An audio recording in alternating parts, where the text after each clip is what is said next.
Hey everyone, have you ever wondered what Undertale games exist on Roblox besides the really popular ones?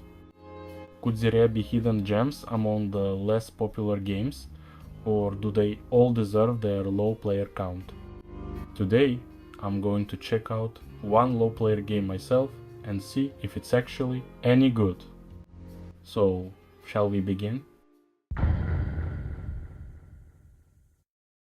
Undertale Warp AU RPG was created on March 1st, 2025. It includes a variety of achievements that provide powerful in-game boosts,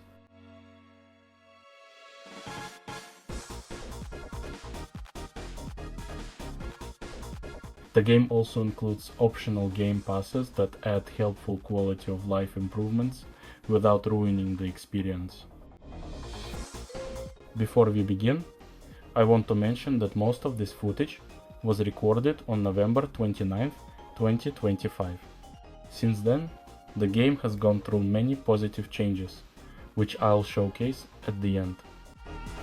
I'll be reviewing the game in 5 key categories: music and sound, visual presentation models, maps, and more, controls and ease of use, gameplay and core mechanics, optimization and overall technical state. At the end of the video, I'll wrap things up and give a final rating based on the criteria I mentioned earlier. So, let's begin with gameplay and mechanics.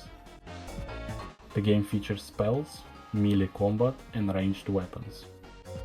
There are also accessories and armor. Accessories mostly give bonuses to HP, movement speed, jump height, and mana, while armor provides similar stats. There is a stat point system in the game, featuring 4 base attributes: strength, constitution, intelligence, and dexterity. Strength boosts your overall damage output.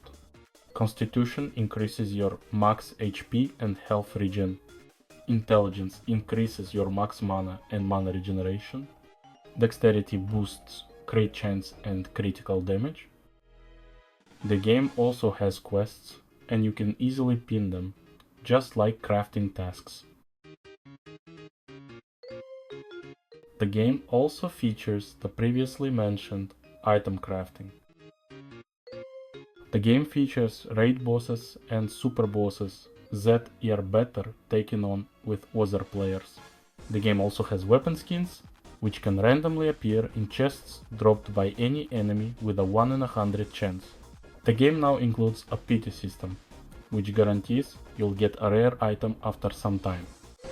The game includes an anti-void area with portals to Underswap, Undertale, and something that wasn't available during recording but has been added since Undertale Yellow. There's also a raid area packed with even more bosses. One last thing I want to mention about the gameplay is the sheer number of secret quests, bosses, and items hidden throughout the game.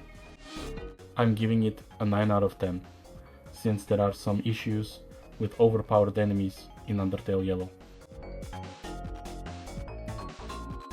Let's talk about optimization. It's actually pretty solid. My friend and I didn't really run into any lag. Only in a few rooms and some boss fights did we notice occasional FPS drops, and even then it was very rare. I'd give it 9.5 out of 10. Now, let's talk about the music and sound effects. Everything is pretty good, the remixes of some original tracks are enjoyable, and the item sounds are nice. However, sometimes the sounds bug out, so the boss theme might play in the lobby or vice versa. I'm giving it a 9.5 out of 10 because of this bug. Now, let's talk about controls and overall usability. The controls are pretty straightforward, but there are some handy features, like teleporting back to spawn with T and blocking enemy attacks with F. The updated UI looks good overall, though I didn't like the trade and index windows. They would be better if they opened like the inventory. Also, it's a bit annoying that you can't check where to get missing items in the index. Adding that feature would be really helpful. All in all, that's a solid 9 out of 10 from me. And finally, I've saved the most interesting part for last, the game's visuals. Let's talk about them. Visually, the game isn't perfect. Some maps, like Snowdin or the core, are not very well made. Some boss models and attacks look too blocky, but items and weapons look great, and weapon auras are also pretty nice. The winter update added a large North Pole map that looks really good, and I hope the developers keep it up. I'm sorry, but I can't give it higher than 6 out of 10. The game has great potential, and I hope it continues to grow. I'll be keeping an eye on it, and when the second part of the winter update comes out, I'll do a review of it. In summary, the game earns 4.3 out of 5, which is definitely above average. I even got a short interview with the developer Youne, and he shared a list of upcoming plans that I want to go over in this video. A completely reworked storyline will make the game fresh and interesting, even for players who are already familiar with the original. PvP with rankings and rewards will add a competitive element and increase replayability. A full Undertale rework from the ruins to the barrier will make gameplay longer and smoother, with gradual character progression, more complex mechanics, and a sense of continuous progress rather than just quickly running through familiar zones. A true lab with actual puzzles will enhance world interactivity. Players will need to actively engage with the environment, mechanisms, and level logic, feeling truly part of the world. Mining and fishing will diversify gameplay and give players a break from the main content. A full UI rework will make the game more user-friendly, modern, and visually appealing. Rewriting the code will improve stability and performance while making it easier to add new content in the future.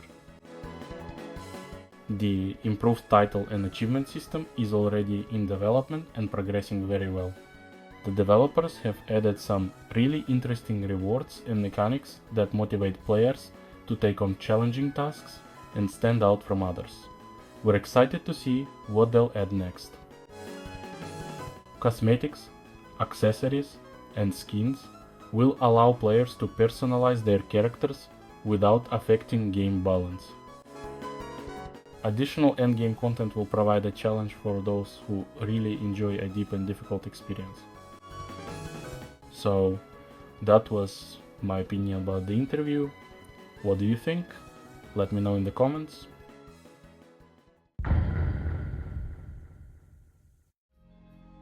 Well, this was a very interesting experience for me. I really enjoyed the game, and I'll be applying for content creator status very soon. I highly recommend giving it a try. The link will be in the description. Good luck to everyone, and I'll see you in the next videos.